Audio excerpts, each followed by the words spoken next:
नमो बुद्धाय। जय भीम। सबसे पहले संविधान दिन की आप सबको ढेर सारी शुभकामनाएं। हमारा संविधान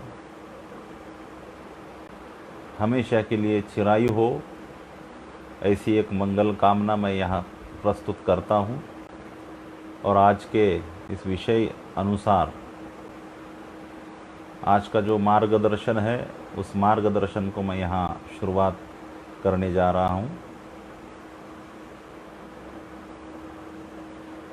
अरहं सम्मा सम्बुद्धो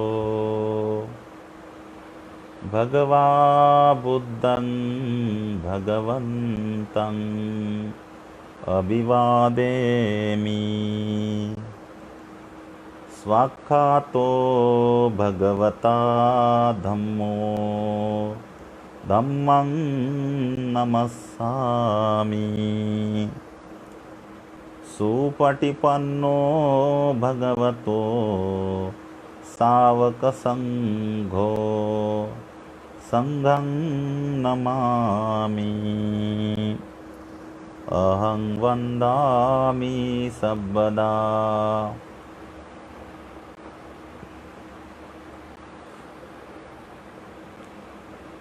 विश्व वंदनीय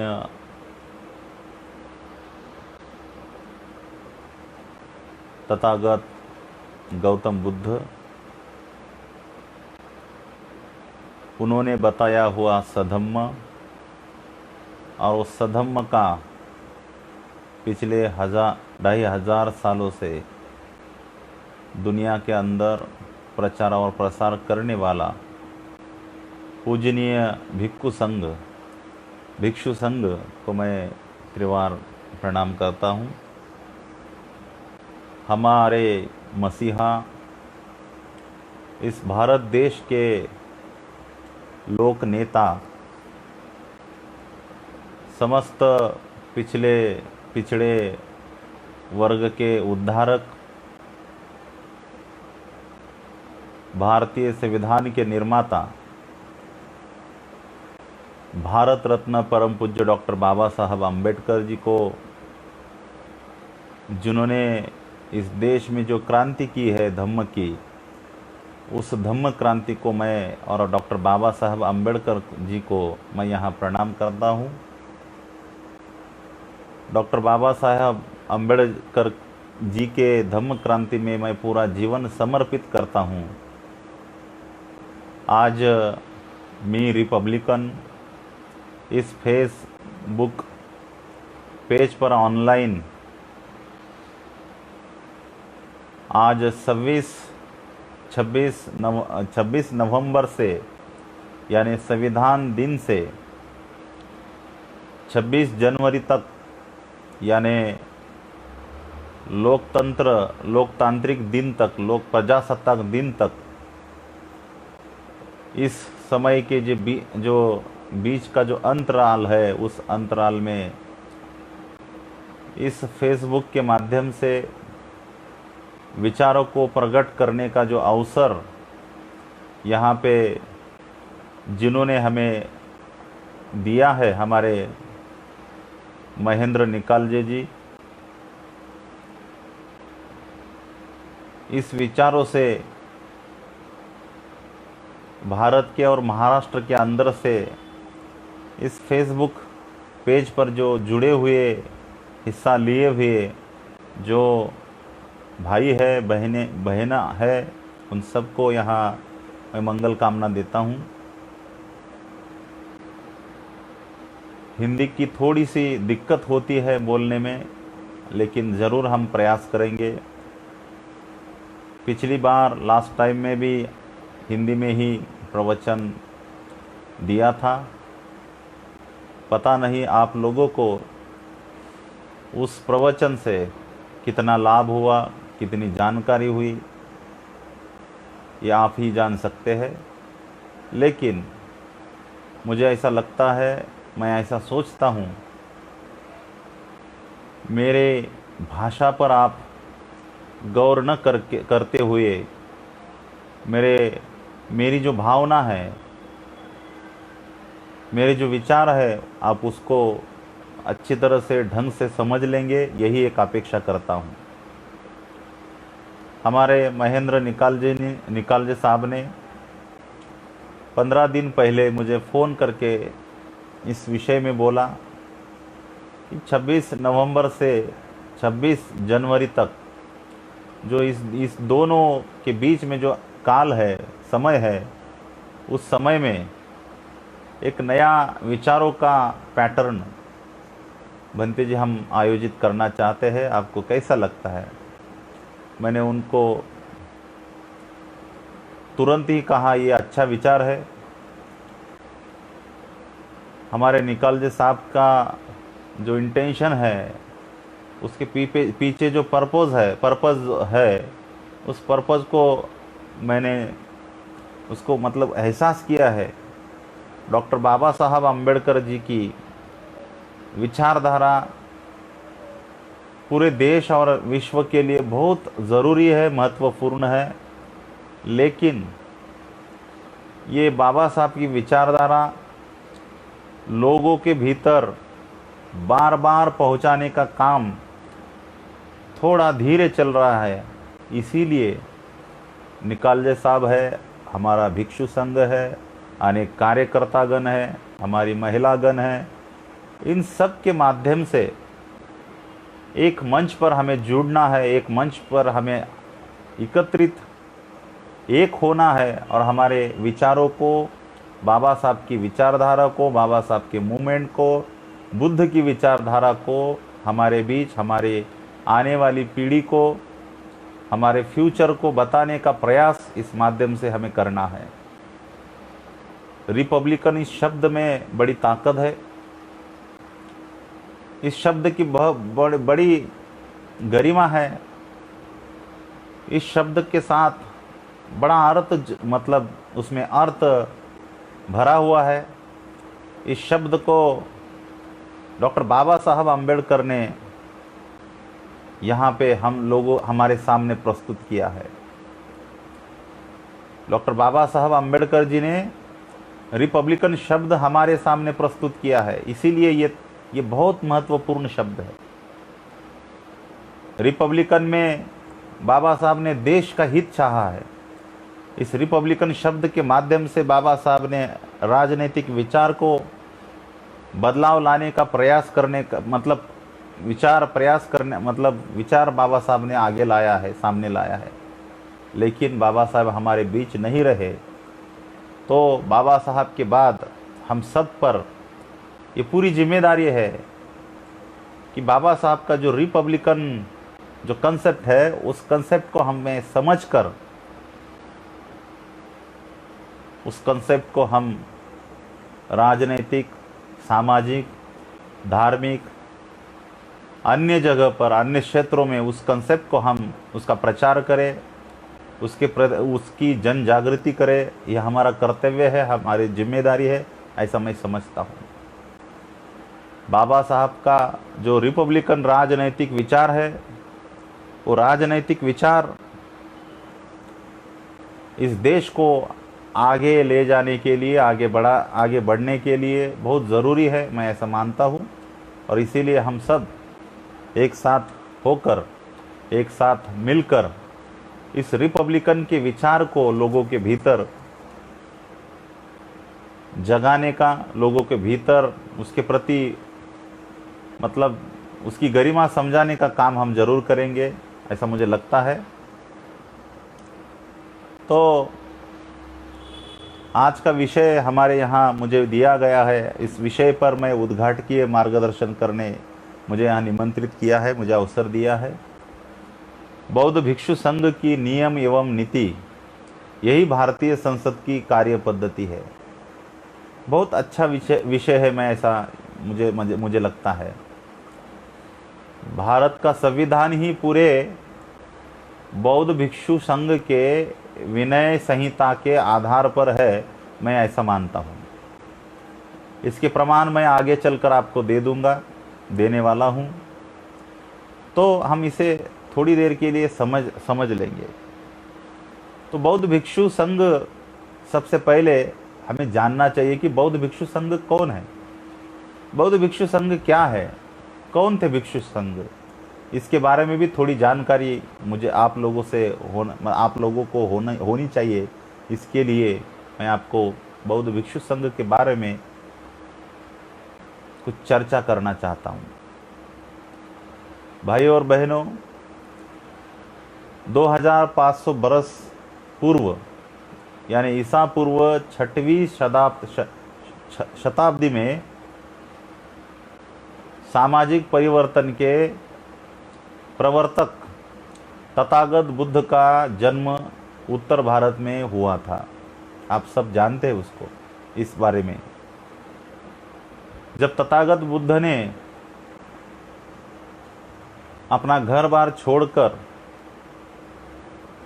बोधि वृक्ष के नीचे ज्ञान की प्राप्ति की, संबोधि की प्राप्ति की, और उस संबोधि का मार्गदर्शन तथागत भगवान बुद्ध ने सारनाथ, जो वाराणसी स्थित में है, वाराणसी में है, जो काशी के बाजू में है, वह सारनाथ में भगवान बुद्ध ने अपनी संबोधि, अपने ज्ञान का मार्गदर्शन भगवान बुद्ध ने 2500 बरस पहले 6वीं शताब्दी में किया था।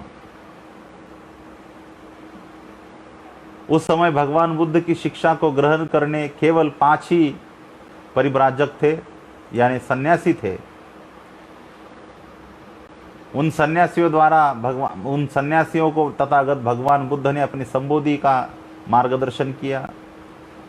जो ज्ञान प्राप्त हुआ है, उस ज्ञान की पूरी जानकारी उन 5 परिव्राजकों को तथागत बुद्ध ने दी।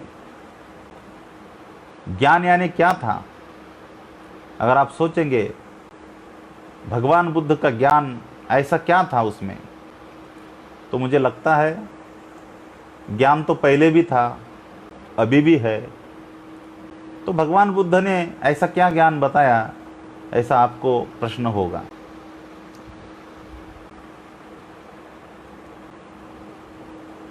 ज्ञान था पहले, लेकिन अंधश्रद्धा का ज्ञान किसी को भी नहीं था।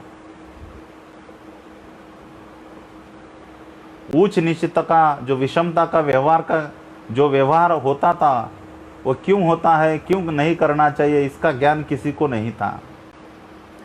मानवता का ज्ञान किसी के पास नहीं था।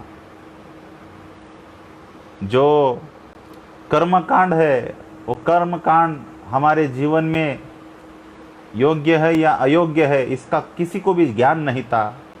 तो तथागत भगवान बुद्ध ने इस सब पर अपना विचार किया, चिंतन किया, और चिंतन करने के बाद तथागत भगवान बुद्ध ने 5 परिव्राजकों को अपने ज्ञान की शिक्षा दी। अपना ज्ञान क्या था? जो अंधश्रद्धा को नष्ट करके हमारे भीतर श्रद्धा, विश्वास निर्माण करने वाला ज्ञान था।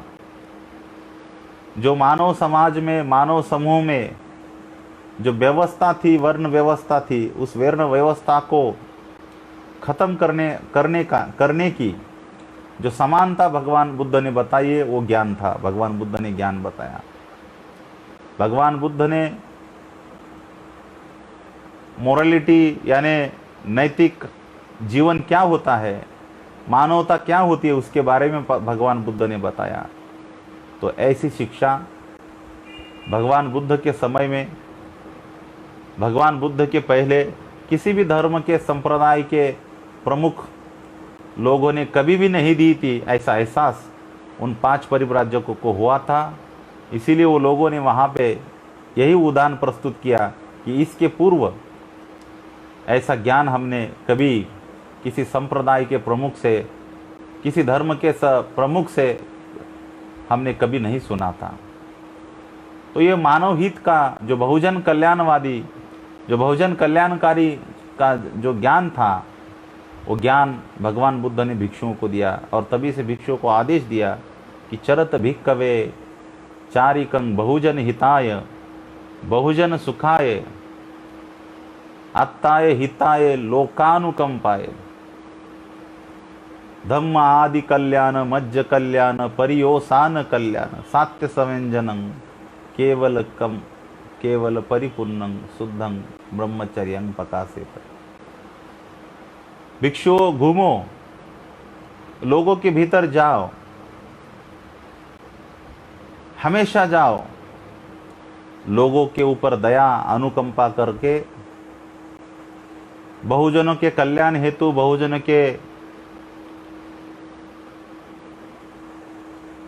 के सुखों के लिए, बहुजन के सुख हेतु आप लोगों के भीतर जाओ और लोगों को सुख शांति का, कल्याण का, नीतिमत्ता का मार्ग बताओ, भाईचारा का मार्ग बताओ, समर्पण त्याग की भावना बताओ। ऐसा तथागत भगवान बुद्धा ने भिक्षुओं को आदेश दिया था। तो भाइयों, ये भिक्षु संघ के बारे में आपको थोड़ी जानकारी मिली है। बुद्ध को फॉलो करने वाले दो वर्ग थे। एक वर्ग भिक्षु संघ का था और दूसरा सर्वसाधारण पारिवारिक जो गृहस्थ लोग होते उनका एक वर्ग था। तो भिक्षुओं का जो वर्ग है, मुझे ऐसा लगता है भिक्षु यानी जिन्होंने घर बार छोड़कर बुद्धि की शिक्षा को आजीवन ग्रहण करने का जिन्होंने प्रण लिया है, उसे भिक्षु कहा गया है, उसे श्रमण कहा गया है। अपने भीतर जो विकार है, विकार यानी हमारे भीतर जितनी भी बुराइयां है, उस बुराइयों को शमन करने का जो शमन करने का जो प्रण लेता है, जो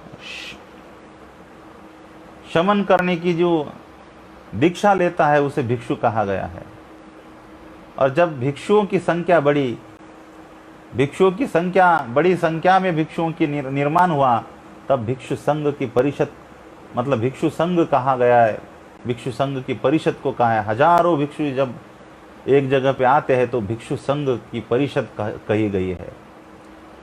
तो इस भिक्षु संघ की परिषद ऐसे नहीं थी आम लोगों के जैसे। उसमें बहुत सारे कानून थे, बहुत सारे विनय थे, बहुत सारे नियम थे, बहुत सारी नीति थी, टेंडेंसी थी। आगे चल के इस कानून को, भिक्षुओं के कानून को, भिक्षुओं के शिष्टाचार को विनय संहिता कहकर कहा, मतलब बुलाया, मतलब पहचाना गया। तो भिक्षुओं का विनय, ये बात अलग है। दूसरी बात है गृहस्थों का वर्ग। तो गृहस्थों का वर्ग मतलब आप जानते हैं, सब लोग अपना परिवार संभालते हुए, अपने समय अनुसार अपना काम धंधा करते हुए बुद्ध की शिक्षा को थोड़ा थोड़ा ग्रहण करने वाले जो वर्ग है, उसे उपासक वर्ग कहा गया है, गृहस्थ वर्ग कहा गया। तो भिक्षु संघ के बारे में आपको जानकारी मिली है। भिक्षु संघ के बारे में आपको थोड़ी, जितना भी महत्वपूर्ण जो चीज़ है, भिक्षु कौन थे, बौद्ध भिक्षु कौन थे, भिक्षु क्या थे आपके, ये आप इसकी जानकारी आपको यहाँ मिली है। तो बौद्ध भिक्षु जब पहले 5 भिक्षु, उसके बाद उन्होंने कुछ भिक्षु बनाए, बुद्ध ने भिक्षु बनाए। ऐसी संख्या बढ़ते बढ़ते बढ़ते बढ़ते भिक्षु संघ हो गया। जब भिक्षु संघ हजारों की संख्या में एकत्रित होने लगे तो भिक्षु संघ की परिषद कही गई है। तो आज के विषय अनुसार बौद्ध संघ की जो नियम है, नीति है, यही भारतीय संसद की कार्य पद्धति को, इसको समझने के लिए हम थोड़ा सा, मुझे लगता है हमें कुछ बातें बाबा साहब की भी हमें समझने लेनी चाहिए। भारतीय संविधान के निर्माता हमारे मसीहा परम पूज्य डॉक्टर बाबा साहब अम्बेडकर जी ने बड़ी मेहनत से, बहुत मेहनत बाबा साहब अम्बेडकर ने भारतीय संविधान बनाने में लगाई हुई है, बहुत मेहनत की है, ऐसा आप सब जानते हैं। इस संविधान में बाबा साहब का खून है, इस संविधान में बाबा साहब की जान है, बाबा साहब का दिल है इस संविधान में। बाबा साहब की जो बुद्धिमत्ता है, पूरी बुद्धिमत्ता इस संविधान में बाबा साहब की है। हमारे बीच बाबा साहब आज नहीं है, लेकिन बाबा साहब का पूरा विचार, बाबा साहब की पूरी जान, बाबा साहब का पूरा दिल संविधान में रखा हुआ है, अगर हम उसको पढ़ेंगे, उसका एहसास करके लेंगे, तो हमें बाबा साहब हमारे सामने प्रकट, मतलब बाबा साहब हमारे साथ है, बाबा साहब हमारे हमारे सामने प्रस्तुत है, ऐसा एहसास आपको हो जाएगा। बाबा साहब ने भारतीय लोगों का ही भला नहीं किया, मतलब पूरे पिछड़े वर्गों का भला नहीं किया। बाबा साहब ने देश का कैसे कल्याण किया है, इस संविधान का जब हम चिंतन करेंगे, जब हम इसकी पढ़ाई करेंगे, उसके बारे में हम मतलब चिंतन करेंगे, तब हमें बाबा साहब का काम देश के प्रति कैसा है, बड़ा काम है, ये हमें इसकी जानकारी मिलेगी भाइयों। तो मुझे ऐसा लगता है इस देश में पिछले हजारों सालों से जो मानव समाज में जो विषमता का जहर फैला हुआ है, जो विषमता के जरिए मानव समाज में जो अन्याय अत्याचार हुए हैं, चलते आए हैं, उसको नष्ट करने के लिए बाबा साहब अम्बेडकर ने संविधान का निर्माण किया। उसमें बहुत सारी प्रावधान रखे हैं सबके विकास के लिए, सबके अधिकारों के लिए, सबके अधिकारों का रक्षण करने के लिए बाबा साहब अम्बेडकर जी ने एक समर्पक ऐसा लोकतांत्रिक संविधान ऐसा बनाया जिसमें लोकतंत्र है, ऐसा मैं मानता हूँ। बाबा साहब जी ने इस भारत के संविधान में पूर्ण तरह से, पूर्ण रूप में लोकतंत्र बनाया है। इस संविधान के जरिए भारत को लोकतंत्र की ज़रूरत थी। इसका कारण है हजारों सालों में जितनी भी विरासतें हुई है, जितने भी राजे महाराजे हुए हैं, उस सब में इस देश में जो अत्याचार हुए हैं, अन्याय हुआ है, जो वर्ण व्यवस्था के कारण विषमता फैली हुई है, तो कुछ लोग यहाँ दबे हुए थे, कुछ लोग यहाँ विकसित हुए थे। विकसित हुए लोग ऊपर विकसित हो रहे थे, और दबे पिछले जो कुचले लोग हैं वो ज़्यादा से ज़्यादा, और उनका मानसिक खच्चीकरण इस मतलब होने लगा था। तो ये सब बाबा साहब ने अनुभव किया है खुद अपने जीवन में। तो बाबा साहब जी एक बड़े बैरिस्टर विद्वान व्यक्ति थे, उनके पास बहुत सारी डिग्रियां थी, उन्होंने विदेशों में मतलब पढ़ाई की, लेकिन अपने भारत में आने के बाद इतना पढ़ा लिखा हुआ आदमी बैरिस्टर होके भी उनके साथ जो व्यवहार हुआ, उस व्यवहार से उनको बहुत कटु वेदना हुई। उन्होंने अनुभव किया, अगर मेरे जैसा पढ़ा लिखा इतना बड़ा आदमी, ऐसा पढ़ा लिखा होकर भी अगर इस देश में उसके प्रति भी उच्च नीचता का व्यवहार हो, तो आम लोगों की क्या बात होगी, आम लोगों के साथ क्या व्यवहार होगा। ये बाबा साहब ने खुद अनुभव किया है, खुद उसकी संवेदना अनुभव की है। तो दोस्तों, बाबा साहब को ये चांस मिला है, बहुत बाबा साहब को ये पूरी संधि मिली थी कि भारतीय संविधान अगर किसी के हाथ में अगर जाता तो इस देश का क्या होता, इसकी कल्पना भी मैं नहीं कर सकता, आप भी कल्पना नहीं कर सकते। अगर किसी के हाथ में ये संविधान बनाने का काम अगर जाता था तो इस देश का क्या न जाने क्या होता था, ऐसा सोचकर कभी कभी मैं दुखित होता हूँ। लेकिन बाबा साहब के हाथों में ये संविधान का निर्माण करने का काम आया तो पूरे भारत के सभी लोगों का बाबा साहब ने कल्याण किया है। आज भले ही बाबा साहब को न मानने वाले जितने भी लोग हैं, उन्होंने खाली संविधान का अभ्यास करना चाहिए, मैं ऐसा सोचता हूँ।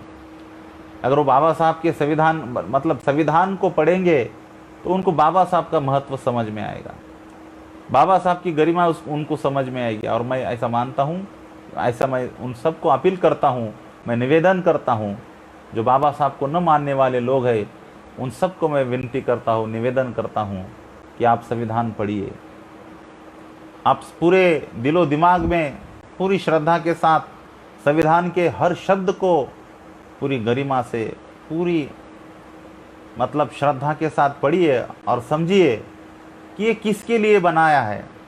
ये केवल पिछड़े जाति के लिए बनाया है? बिल्कुल नहीं।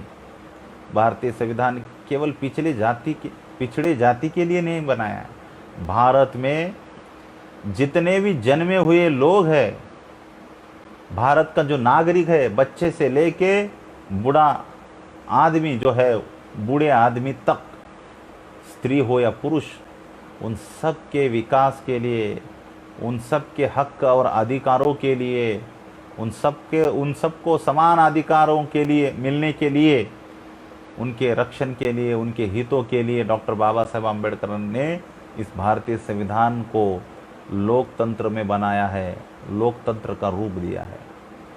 लोकतंत्र क्या है, अगर इसके बारे में भी हम जान पाएंगे तो थोड़ा इसके बारे में भी हमें अगर जानकारी मिलेगी तो बहुत अच्छा होगा। आप सब लोग संशोधक है, अभ्यासक है, लेकिन आप सब लोग लोकतंत्र का अर्थ भी जानते हैं, लेकिन यहाँ भी मुझे लगता है कि लोकतंत्र क्या है, इसके बारे में थोड़ी सी जानकारी यहाँ भी प्रस्तुत होनी चाहिए। लोकतंत्र में सबको अपने समान अधिकार और उस अधिकारों का रक्षण, सभी मनुष्य को खुद को एक मतलब उसको एक दर्जा है, तो लोकतंत्र में ये सब चीज़ें होती है। लोकतंत्र में कोई हुकुमशाही नहीं होती है। लोकतंत्र में कोई ज़बरदस्ती नहीं होती है। लोकतंत्र में सबको समान अधिकार होते हैं, सभी तरह की उनको फ्रीडम मिलता है, स्वतंत्रता मिलती है। लोकतंत्र में सबको समान सामाजिक न्याय मिलता है। लोकतंत्र में सभी एक साथ जुड़कर भाईचारा बनाते हैं, बंधुत्व की भावना अपने भीतर उसको रखने का काम किया इस लोकतंत्र में होता है।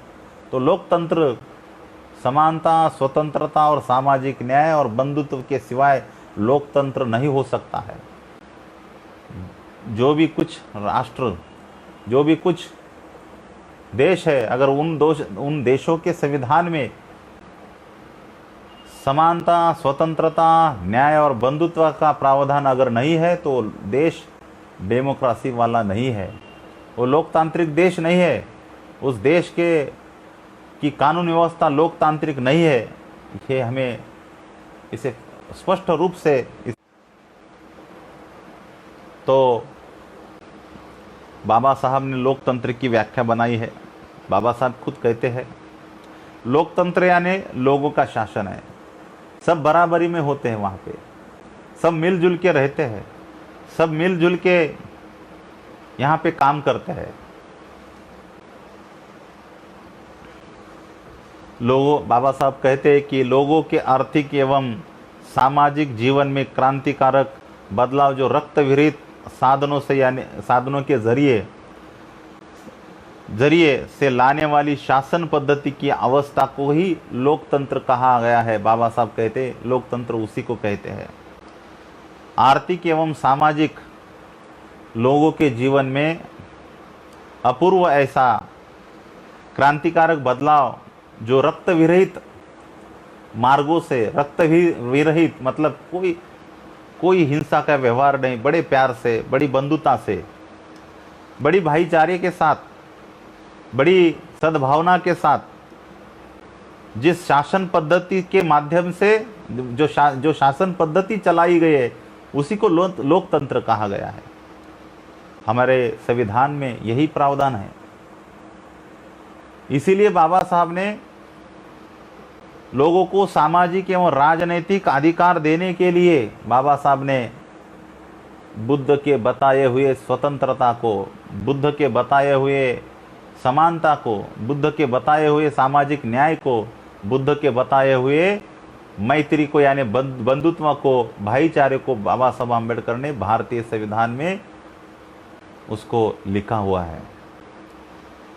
लोकतंत्र में केवल लोक कल्याण, जन कल्याण करने का ही लक्ष्य होता है, जो मतलब पहला लक्ष्य होता है और उसका अंतिम भी लक्ष्य यही होता है। लोकतंत्र में केवल जन कल्याण, लोगों का कल्याण, यही लोकतंत्र का पहला और अंतिम लक्ष्य है, जिसमें समानता है, जिसमें समानता हो, जिसमें स्वतंत्रता हो, सभी को सामाजिक न्याय हो और सभी में भाईचारा, बंधुत्व हो। ऐसे जो चार तत्व की विचारधारा है, उसी को लोकतंत्र कहा गया है। पूरी जो लोकतंत्र की परिभाषा है, उस परिभाषा को अगर समझना है तो ये चार तत्व, जो चार प्रिंसिपल बताया है, उस प्रिंसिपल के सिवाय, इस प्रिंसिपल के बजाय लोकतंत्र नहीं हो सकता है पूरा।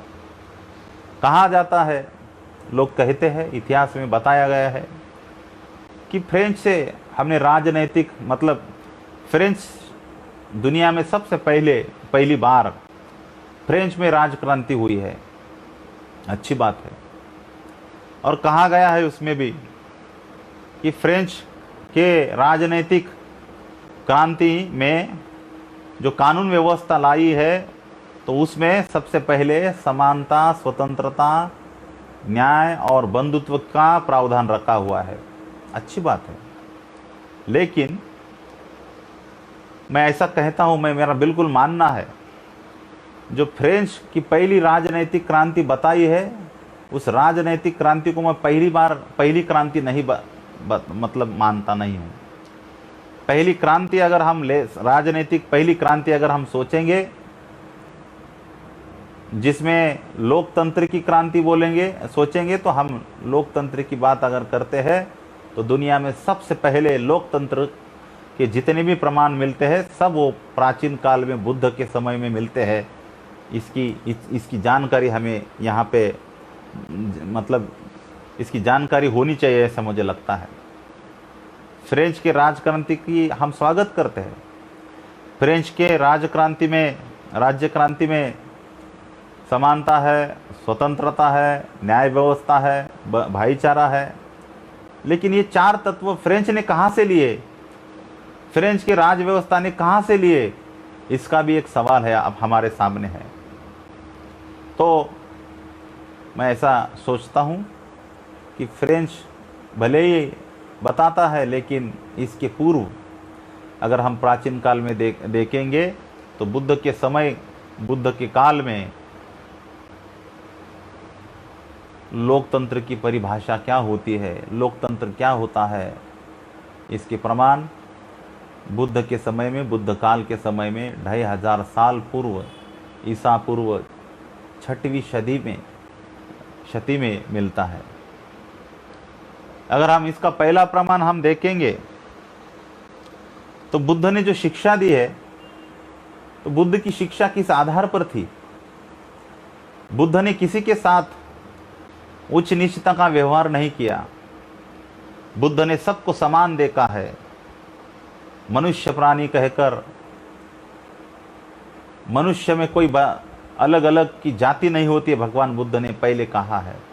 केवल स्त्री पुरुष का ही यही एक लिंग भेद तथागत भगवान बुद्ध ने बताया है। बाकी कोई संप्रदाय नहीं, कोई उच्च नीचता नहीं, कोई असमानता नहीं, कोई विषमता नहीं, मानव में तो बिल्कुल नहीं, ऐसे तथागत भगवान बुद्ध ने कहा है। तो भगवान बुद्ध की जो इस समानता की जो शिक्षा है, ये जो शिक्षा है, वो समानता की शिक्षा है। समान रूप से समान आदमी हर जगह ले सकते हैं भगवान बुद्ध की शिक्षा। तो भगवान बुद्ध पहले एक क्रांतिकारक है, जो समानता का समर्थन करने वाले पहले क्रांतिकारक तथागत बुद्ध है, मैं ऐसा सोचता हूं। भारत में या भारत के बाहर प्राचीन काल से लेकर आज तक जितने भी संप्रदाय, बुद्ध के समय में, बुद्ध के पूर्व 62 प्रकार के संप्रदाय थे। अनेक विभिन्न मत, विभिन्न विचारधारा उन सब की थी। कोई भगवान के बारे में सोचता था, कोई पत्थर के बारे में सोचता था, कोई जल के बारे में सोचता था, कोई पानी, कोई अग्नि के बारे में सोचता था, कोई बिजली के बारे में सोचता था। ठीक है, किसी संप्रदाय की विचारधारा अलग अलग हो सकती है, लेकिन संप्रदाय में या धर्म में अगर हम मानव हित नहीं चाहते हैं, मानव हित की बात नहीं रखते, तो संप्रदाय मानव हित के लिए नहीं है। और हमें इसीलिए जो संप्रदाय मानव हित की बात करता है, मनुष्य को सामने रखकर मनुष्य के हितों की बात करता है, वही असल में मानव जाति का असल में संप्रदाय है, मैं ऐसा मानता हूँ। तो भगवान बुद्ध संप्रदायी नहीं थे। भगवान बुद्ध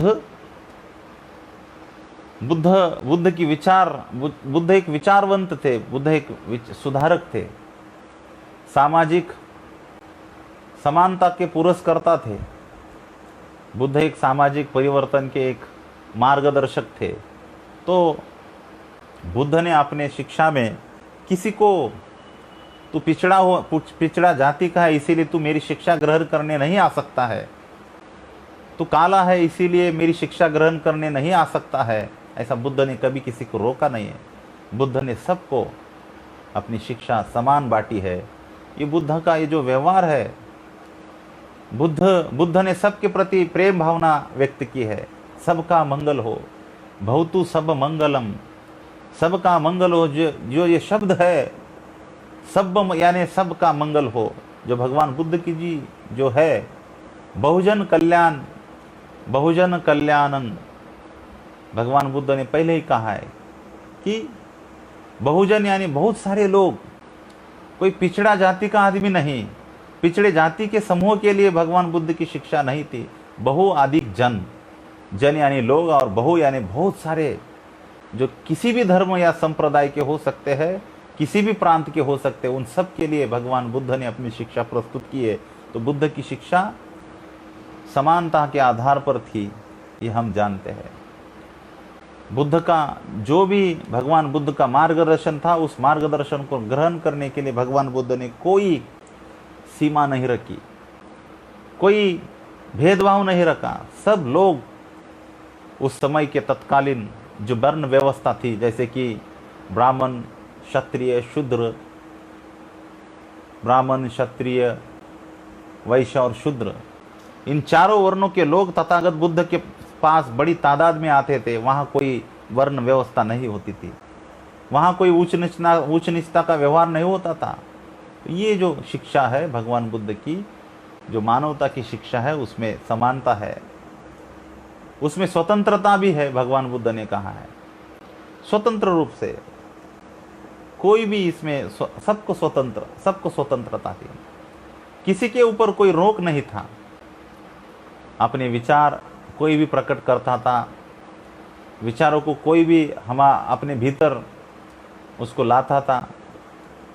केवल ब्राह्मण है इसीलिए वो अपने विचार को ग्रहण करेंगे, क्षत्रिय है इसीलिए वो कम विचार को ग्रहण करेंगे, शूद्र है इसीलिए उनको विचार नहीं है, ऐसी कोई रोक बुद्ध के शिक्षा में नहीं थी। सबको स्वतंत्रता थी, सबको शिक्षा का पालन करने का अधिकार था, अपनी बात रखने का अधिकार था, अपनी बात को फैलाने का अधिकार भगवान बुद्ध ने दिया। इसीलिए भगवान बुद्ध स्वतंत्रता के पहले मार्गदर्शक है, मैं ऐसा भी मानता हूँ। बुद्ध ने सबको न्याय दिया है, बुद्ध ने कभी किसी के ऊपर अन्याय नहीं किया है। बुद्ध ने सबको, अगर कोई आदमी है अन्याय करता है तो उसको भी समझाया है। जो अन्याय को ग्रहण करता है, अन्याय को सहन करता है, उसको भी भगवान बुद्ध ने समझाया है।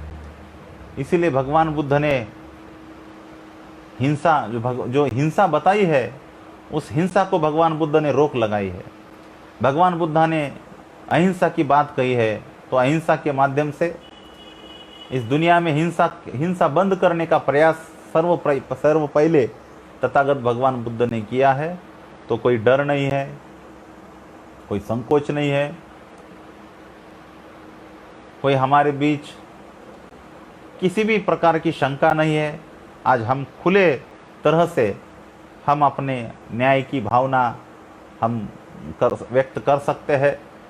तो जो ये जो हमें जो फ्रीडम मिला है, ये जो बात करने का फ्रीडम मिला है, बात रखने का फ्रीडम मिला है, यही तो न्याय है। हमें हजारों सालों से हमारे ऊपर अन्याय करते हुए हमारा आवाज़ बंद किया था, तो ये हमारी हत्या है।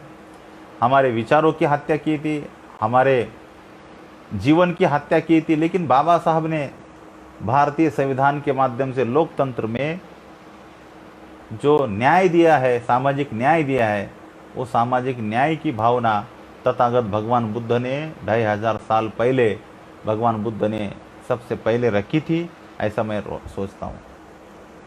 भगवान बुद्ध ने जो मैत्री बताई है, भगवान बुद्ध ने जो करुणा बताई है, जो दया बताई है, किसके लिए बताई है?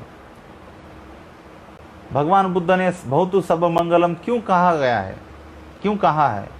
भगवान बुद्ध ने सबके ऊपर क्यों दया की है? भगवान बुद्ध ने समाज में भाईचारा बनाने के लिए बंधुता को प्रवर्धित किया है, बंधुता को पूर्ण रूप से स्पष्ट किया है कि हम सब एक दूसरे, मतलब हम सब मिलके भाई बहन के जैसा है। हमारे बीच कोई बदलाव नहीं है, हम कोई बदले अलग अलग आदमी नहीं है, हम एक ही आदमी है। भगवान बुद्ध ने ऐसा कहकर समाज में, मानव समाज में, मानव समूह में एकता को जोड़ने का काम किया है। मैत्री से आदमियों को जोड़ने का काम किया है। भाईचारा देखकर भगवान बुद्ध, मतलब मैत्री के माध्यम से भाईचारा जोड़ने का काम तथागत भगवान बुद्ध ने किया है। तो भगवान बुद्ध की पूरी शिक्षा में समानता है, भगवान बुद्ध की शिक्षा में स्वतंत्रता है, भगवान बुद्ध की शिक्षा में न्याय है, और भगवान बुद्ध की शिक्षा में भाईचारा यानी बंधुत्व भी है। तो ये चार तत्व इसके पूर्व किसी भी धर्म संस्थापक ने, किसी भी धर्म के संप्रदाय के प्रमुख ने कभी नहीं बताया। केवल तथागत बुद्ध ही एक ऐसे महापुरुष है जिन्होंने समानता की बात की है, जिन्होंने स्वतंत्रता की बात की है, जिन्होंने सामाजिक न्याय की बात की है, जिन्होंने बंधुत्व की यानी मैत्री की यानी भाईचारा की बात की है। तो ये पहला प्रमाण हमें मिलता है कि बुद्ध के समय से लोकतंत्र चलते आ रहा है। दूसरा, अगर हम प्रमाण इसका अगर हम ढूंढेंगे, अगर सोचेंगे, उसका अभ्यास करेंगे, उसका चिंतन करेंगे, तो दूसरा भी प्रमाण हमें मिलता है। उसका दूसरा प्रमाण है, तथागत बुद्ध जब गृहस्थ थे, सन्यासी होने के पूर्व, अपना घर बार छोड़ने के पूर्व, जिस समाज में वो रहते थे उस समाज का नाम है शाक्य, और शाक्य का एक बड़ा संघ था। संघ यानी आप जानते हैं, बड़ी परिषद थी, बड़ा यूनियन था, बड़ी एकता थी, बड़े लोग एकत्रित होते थे उनके पास, वो सब शाक्य लोग, उसको शाक्य का संघ कहा गया है। सिद्धार्थ गौतम ईसा पूर्व 6ठी शताब्दी में जन्मे थे। उनके समाज में शाक्यों का मतलब शाक्य की एक संघ परिषद थी, और इस संघ परिषद यानी आज की मैं कहता हूँ संसदीय लोकशाही यानी पार्लियामेंट्री डेमोक्रेसी आज की जो भारत में है, वही इस मतलब जो है आज की जो वर्तमान में हमारे भारत की जो पार्लियामेंट्री डेमोक्रेसी है, वही पुराने काल में शाक्यों की संघ परिषद थी, पार्लियामेंट्री डेमोक्रेसी थी। तो आज की जो पार्लियामेंट्री डेमोक्रेसी है, इसका मूल आधार, इसका प्रमाण मैं शाक्यों के संघ परिषद से मतलब उसको जोड़ता हूँ। और ये सब डॉक्टर बाबा साहब अम्बेडकर ने खुद पढ़ा है, डॉक्टर बाबा साहब अम्बेडकर ने उसको मतलब नज़दीक से जाना है। तो इसीलिए बाबा साहब ने ये सब जितने भी शिष्टाचार हमारे देश का संविधान जो है, जितने भी शिष्टाचार है, प्रोटोकॉल्स है, जो भी कानून है, वो कानून केवल पंचशील के आधार पर, अष्टशील के आधार पर, दशशीलों के आधार पर भगवान बुद्ध ने बनाया है, ऐसा मैं मानता हूँ।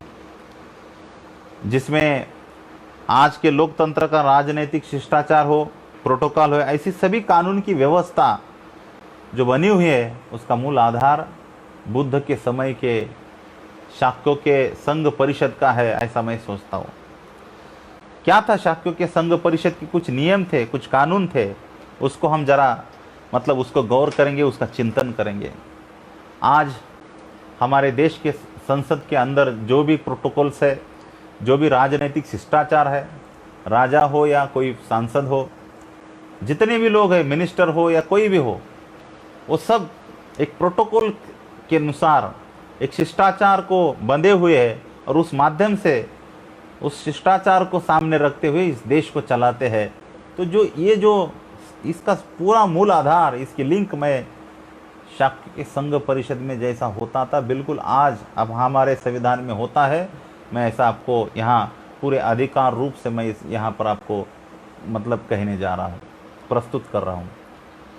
शाक्य के संघ परिषद के क्या नियम थे, अगर हम सोचेंगे तो आपको पूरी तरह से पूरा एकदम क्लियर आपको ध्यान में आएगा।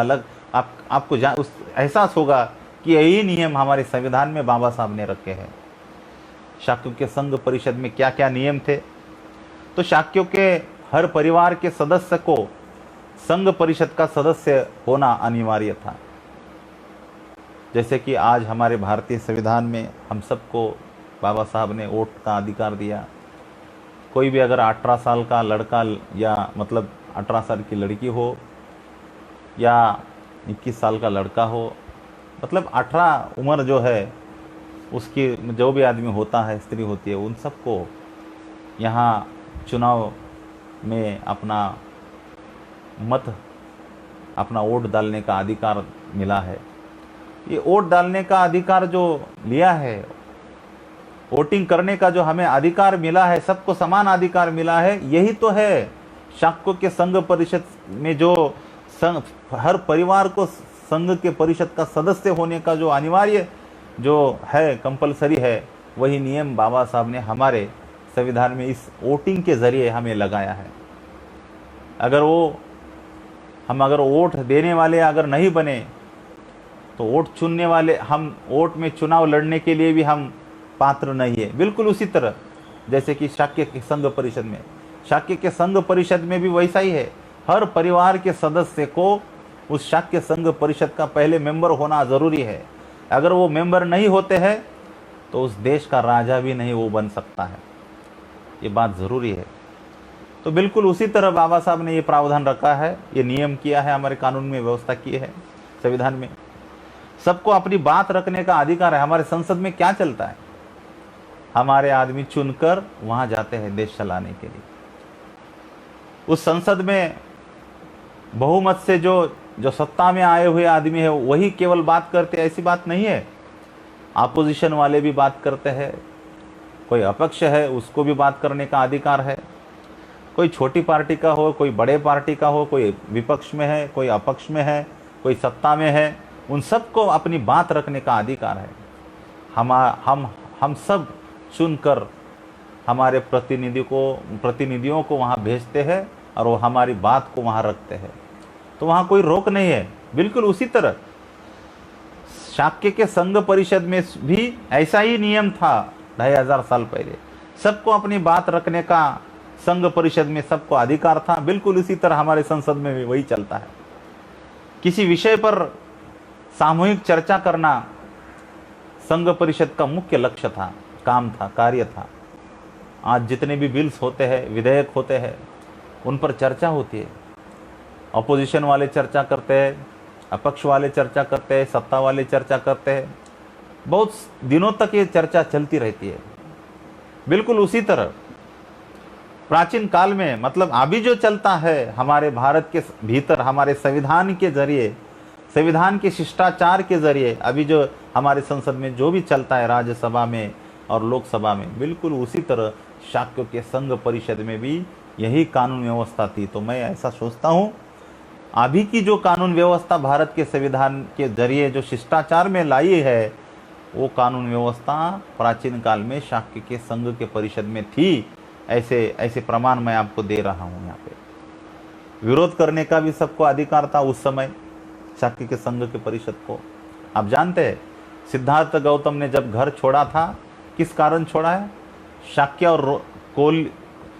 और कोलीय समाज के लोगों के भीतर, दो प्रांतों के भीतर जब रोहिणी पानी की नदी के ऊपर जो विवाद चला था, उस विवाद को शमन करने के लिए शाक्यों के शाक्यों के संघ के प्रमुख ने परिषद बुलाई थी और उस परिषद में युद्ध करने की मतलब उन्होंने ठहराव किया था, लेकिन उस युद्ध को रोकने का काम, उस युद्ध को विरोध करने का काम सिद्धार्थ गौतम ने किया था। और उस सिद्धार्थ गौतम मतलब एक नया आदमी था, लेकिन अपनी बात पूरी निष्ठा के साथ अपने अधिकारों के साथ उन्होंने रखी।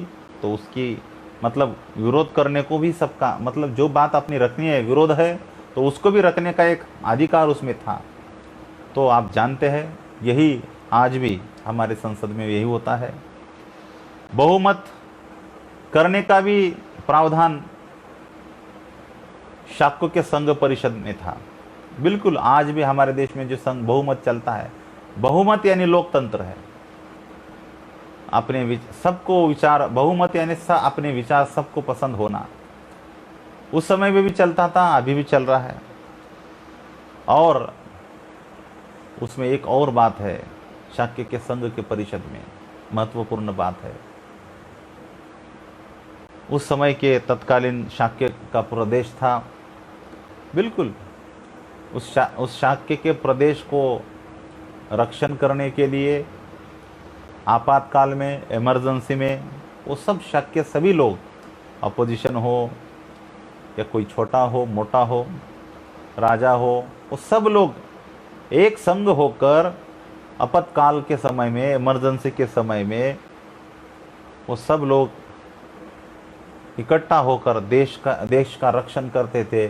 यही हमारे देश में वही कानून व्यवस्था, भिक्षाकों के संघ परिषद में जो कानून व्यवस्था थी, जो संविधान था, वही संविधान का प्रारूप डॉक्टर बाबा साहब आम्बेडकर ने हमारे संविधान में रखा हुआ है। और उसी के कारण अगर हमारे देश के ऊपर कोई संकट आता है, कोई आपातकालीन परिस्थिति होती है, सिचुएशन होती है, कोई इमरजेंसी होती है, तो हम सब देश के सत्ताधारी, अपोजिशन मिलके, कोई अपक्ष हो या छोटे मोटे हो, वो मतलब आर्थिक हो या राजनीतिक हो या कोई भी हो, सुरक्षा जैसी आपातकालीन परिस्थिति हो, हम सब एक होकर मिलजुल कर इस समस्या का हल हम करते हैं।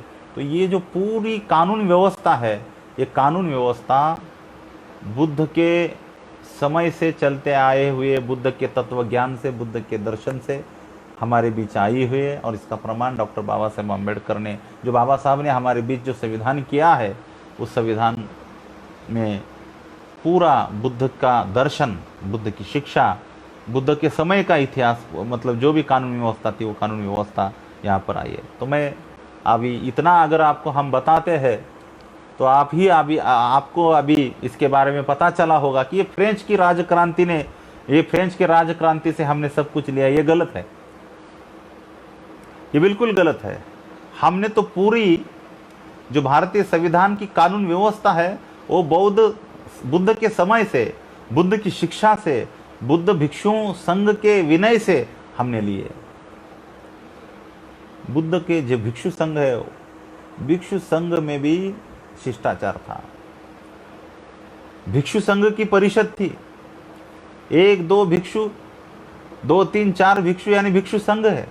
लेकिन बड़ी संख्या में, हजारों की संख्या में अगर भिक्षु संघ इकट्ठा होता है तो हम भिक्षु संघ की परिषद उसको कहते हैं। उसमें भी वही जो अभी मैंने शाक्य के संघ परिषद में जो शिष्टाचार है, जो कानून है बताया है, वही चलता है, वही रूट वही चलता है। तो डॉक्टर बाबा साहब आम्बेडकर, इस देश को हम जब संविधान देने जा रहे थे उसके पूर्व बाबा साहब ने यही बताया कि मैं आज जितना भी हमारे संविधान में जो कुछ लिया हूँ वो सब कुछ मैंने बौद्ध भिक्षुओं के विनय संहिता से, बुद्ध के शिक्षा के अनुसार, बुद्ध की शिक्षा के भीतर से मैंने बौद्ध भिक्षु संघ के विनय संहिता से मैंने बहुत कुछ शिष्टाचार इसमें समाविष्ट किए हैं। ऐसे बाबा साहब ने उस समय संविधान सभा में कहा था। आपको मैं इसकी जानकारी देना चाहता हूँ। इसका तीसरा एक प्रमाण है मतलब भारतीय संविधान जो लोकतंत्र भारत है, तो भारतीय संविधान में जो लोकतंत्र बताया है, तो इसका भी प्रमाण हम कहीं से प्राचीन काल में हम बता सकते हैं। इसका एक तीसरा प्रमाण है, हम वैशाली की बात करेंगे। भगवान बुद्ध के समय में वैशाली नामक बड़ा एक गणराज्य था, बहुत ही विकसित हुआ राज्य था। तो कानून सबसे, दुनिया में सबसे पहले लोकतंत्र कहाँ अगर निर्माण हुआ है कानून के रूप में, तो इतिहासकार बताते हैं कि बिहार में जितने भी उस समय गणराज्य थे, राज्य थे, उसमें एक स्वतंत्र रूप से वैशाली नामक एक बड़ा नगर था, निगम था, बड़ा प्रांत था। तो वहाँ लोकतंत्र का शासन चलता था। वहाँ के लोग भी, वहाँ के लोगों को भी मतलब समान, उनके समान हक का अधिकारों को वहाँ पे उसकी सुरक्षा थी, वहाँ पे स्वतंत्रता थी, वहाँ पे न्याय था, वहाँ पे बंधुत्व थी।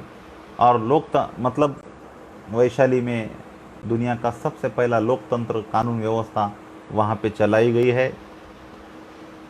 वहाँ चुनाव होकर प्रतिनिधियों द्वारा बारी बारी से देश चलाने का काम वैशाली में दुनिया में सबसे पहली बार वैशाली में हुआ है। चुनाव करने की प्रक्रिया वैशाली में हुई है। चुनाव करके जो प्रतिनिधि चुनकर आते हैं उनके माध्यम से देश को चलाने का पहला काम लोकतांत्रिक स्वरूप से वैशाली में हुआ है। ये पूरी अधिकार से मैं आपको बता रहा हूँ। तो इस सब को सामने रखते हुए मुझे ऐसा लगता है कि डॉक्टर बाबा साहब आम्बेडकर ने जो भी संविधान हमें दिया है, संविधान में जो प्रावधान किए हैं, संविधान में जो कानून व्यवस्था की है, उन सब पर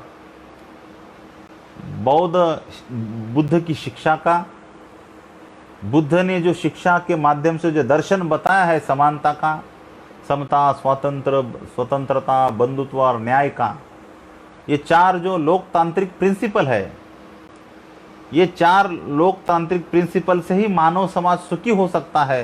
ये बुद्ध ने पहली बार इतिहास में बताया है और उसी को डॉक्टर बाबा साहब आम्बेडकर ने हमारे संविधान में प्रस्तुत किया है। और देश के सभी नागरिकों को अगर सुरक्षा देनी है, देश के सभी नागरिकों का रक्षण करना है, तो उनको समान रूप से अधिकार दो, उनको सभी तरह की स्वतंत्रता देनी चाहिए, उन सभी को सभी तरह का सामाजिक न्याय मिलना चाहिए। और उन सभी को और हमारे देश को इकट्ठा करने के लिए, इस देश को अखंडित रखने के लिए हमें भाईचारा या बंधुत्व को भी हमारे संविधान के माध्यम से बाबा साहब ने यहाँ पे उसको प्रस्तुत किया है। तो ये जो बातें हैं डॉक्टर बाबा साहेब अम्बेडकर ने ये संविधान सौंपते हुए लोकतंत्र के बारे में जो बाबा साहब अम्बेडकर ने कहा था कि ये जो ले रहा हूँ, जो कानून व्यवस्था है, मैं बौद्ध भिक्षु संघ के माध्यम से, बहुत प्राचीन काल में बौद्ध भिक्षुओं में जो राज शिष्टाचार था, वही राज शिष्टाचार मैं अपने भारतीय संविधान में लागू कर रहा हूँ, ऐसा बाबा साहब ने कहा था। और इसी आज भी वही शासन हमारा, मतलब सरकार हो, प्रशासन हो, मतलब शासन प्रशासन जितने भी है, उसमें जो शिष्टाचार है, प्रोटोकॉल्स है, वही भारतीय संविधान के माध्यम से चल रहा है। तो ये पूरा जो सिस्टम है वो बुद्ध के समय से लोकतांत्रिक स्वरूप से चलता आ रहा है। तो हम अभी हमारी जिम्मेदारी है कि हम सब, ये भारतीय संविधान तो अपना है, ये हमारा संविधान है, हमारे अधिकारों का रक्षण करने का इसमें प्रावधान रखा है। अगर ये भारतीय संविधान अगर नहीं होता तो हमारे पिछड़े दबे कुचले लोग हैं, उनकी आवाज़ कभी नहीं खुलती थी, उनकी आवाज़ को कभी मतलब सुर नहीं मिलता था, उनकी आवाज़ हज़ारों सालों से बंद ही रहती थी। लेकिन आज हम सब कुछ जो बोल रहे हैं, तो उस बोलने की जो ताकत है, उसमें जो जान है, वो बाबा साहब की वजह से है। इसीलिए हम इस संविधान को, हमारे दिलों और जान से हम इस संविधान का हम रक्षण करेंगे, इस संविधान की जन जागृति हम करेंगे, हर परिवार को इस संविधान के बारे में बताने का प्रयास करेंगे। बाबा साहब अभी हमारे बीच नहीं है, लेकिन बाबा साहब के विचारों विचारों को हम लोगों के भीतर फैलाने का, प्रचार करने का यहाँ पे बहुत बड़ा काम हम यहाँ करेंगे, ऐसा मुझे लगता है। बाबा साहब ने जो भारतीय संविधान में जो लोकतंत्र कहा है, लोकतंत्र किस स्वरूप से होता है, इसकी मैं थोड़ी जानकारी आपको यहाँ देना चाहता हूँ।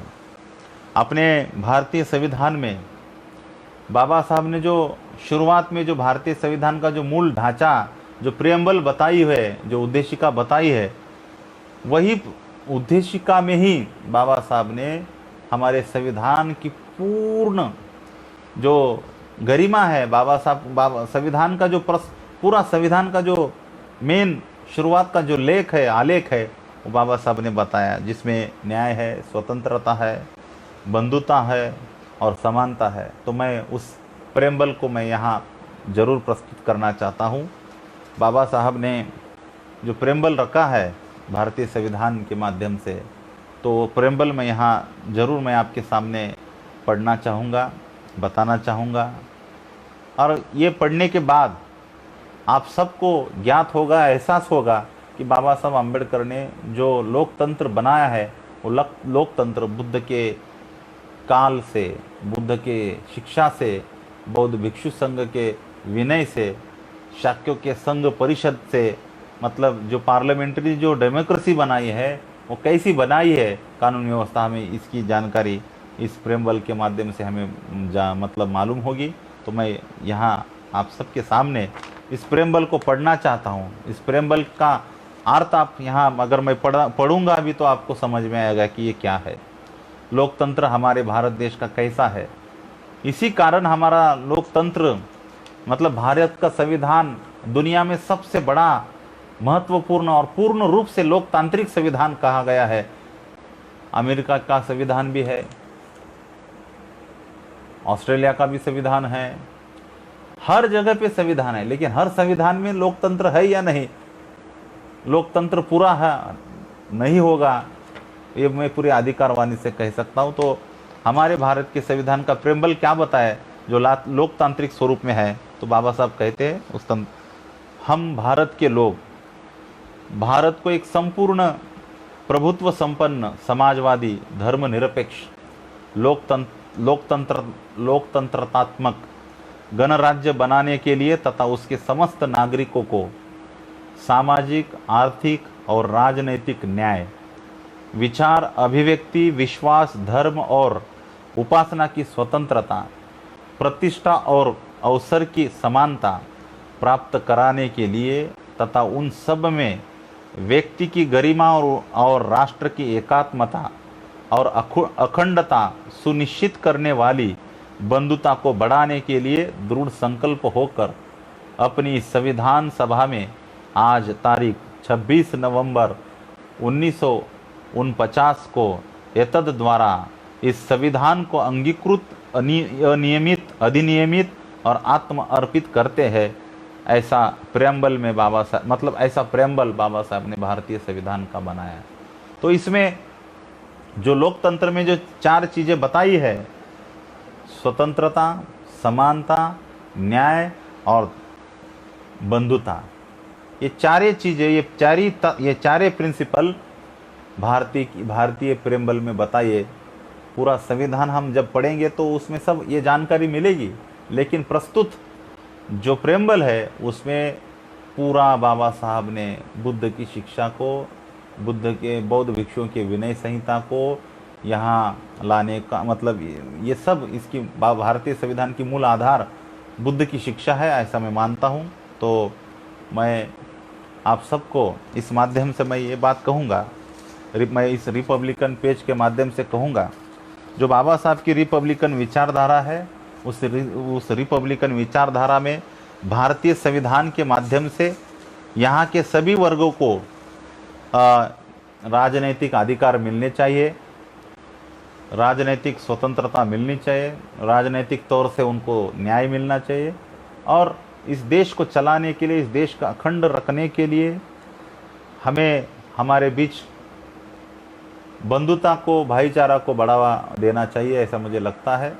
तो हम इस ऑनलाइन के माध्यम से आप सबको मैं निवेदन करना चाहता हूँ कि हम सब बाबा साहब के विचारों का, मतलब बाबा साहब की जो विचारधारा है रिपब्लिकन, उस रिपब्लिकन विचारधारा के कार्यकर्ता बनकर हम सब बाबा साहब के विचारों का रक्षण करेंगे। बाबा साहब ने बताए हुए मार्ग को हम हमारे भीतर, हमारे आने वाली पीढ़ी में उसको देने का काम करेंगे।